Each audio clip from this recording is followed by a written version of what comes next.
Id y proclamad. Nuestro Señor Jesucristo envía a sus discípulos a anunciar la llegada del reino de Dios, que no es otra cosa, que no es otra realidad que la misma persona de Jesucristo, pues Él es el enviado del Padre. Él es el que ha venido para salvarnos, para liberarnos de la esclavitud del pecado, para darnos vida eterna.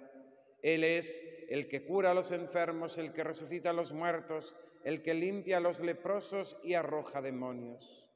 Y así, tanto en la predicación evangélica por parte de los apóstoles, como de los enviados, aquellos 72, como después a los inicios de la Iglesia y a lo largo de la historia, Dios nuestro Señor ha querido acompañar a sus santos y a sus predicadores con prodigiosos milagros, de curaciones reales, resucitando muertos, curando enfermos, limpiando leprosos, arrojando demonios.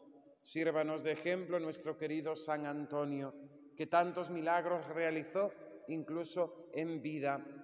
Milagros que son obras de Dios, milagros que son actuaciones de Dios en medio de nuestra historia, de nuestro mundo, de nuestra vida.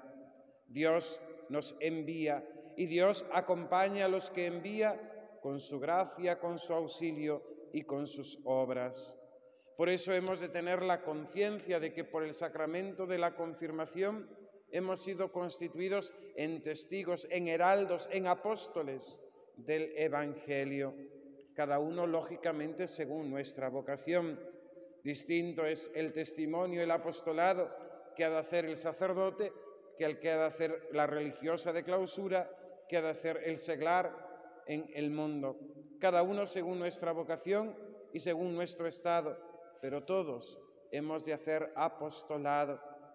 Hermosísimo libro es el apostolado, la regla de todo apostolado, ¿verdad?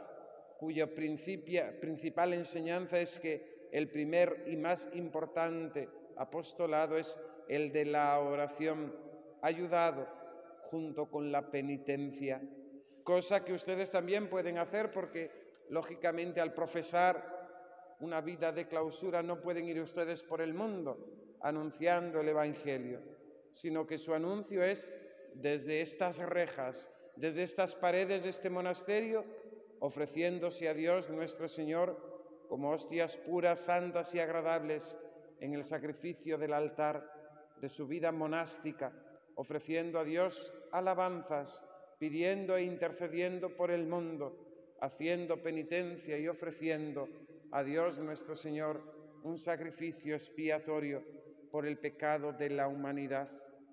Y cada uno de nosotros con nuestra propia vida hemos de ser los mejores apóstoles, pues bien es cierto que nuestras obras han de ser nuestras palabras. Hermosa también es esa enseñanza de San Francisco de Asís, cuando le dice a los frailes que vayan por las calles de la ciudad a predicar el Evangelio. Y les dice, y cuando sea necesario, hablad. ¿Por qué les dice eso el santo fundador? Porque realmente la vida de los franciscanos, de aquellos hijos de la pobreza, debía ser testimonio por sí misma y en algún caso haría falta decir alguna palabra. Lo mismo San Juan de la Cruz en ese hermoso cuadro que existe, ¿verdad? Cuando tiene ese dedo índice sobre la boca y ese letrero que pone obrar y callar, obrar y callar. Que nuestras obras, nuestra vida, nuestro día a día sea realmente nuestro apostolado. Jesús nos da algunas características del apostolado cristiano y la primera de ellas es la gratuidad.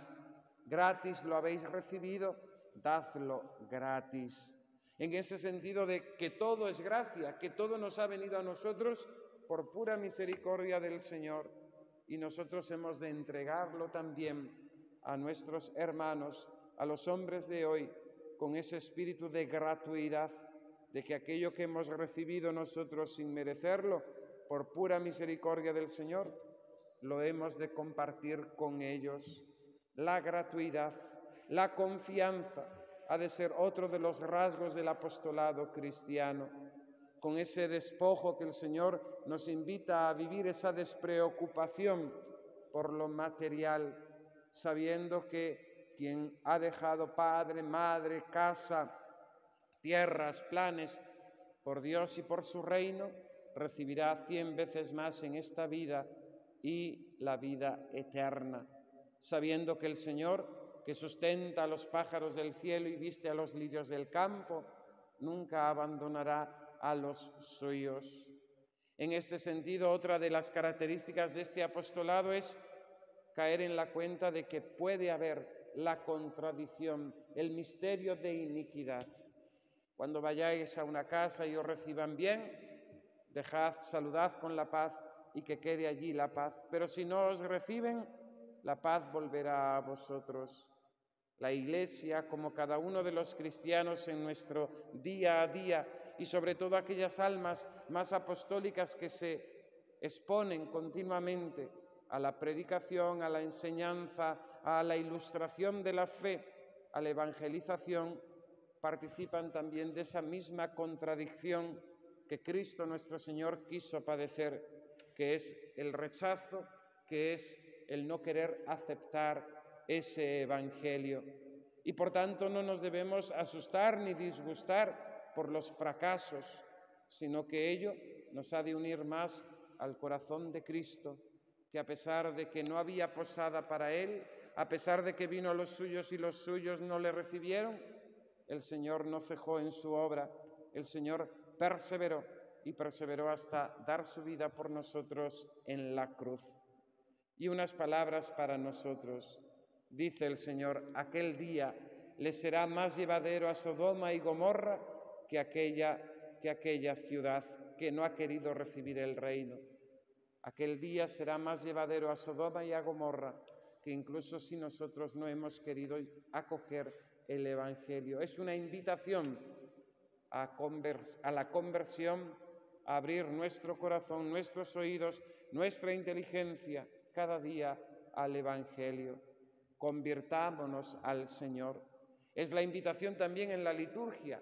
Antes de la plegaria eucarística, el sacerdote, en ese diálogo con el pueblo, dice, levantemos el corazón, pongámonos en el Señor, convirtámonos a Él, levantemos el corazón hacia Dios nuestro Señor, porque bien sabemos que nuestro corazón pues tiende a apegarse a las cosas de aquí abajo y sobre todo al peor de los enemigos, que es nuestro amor propio.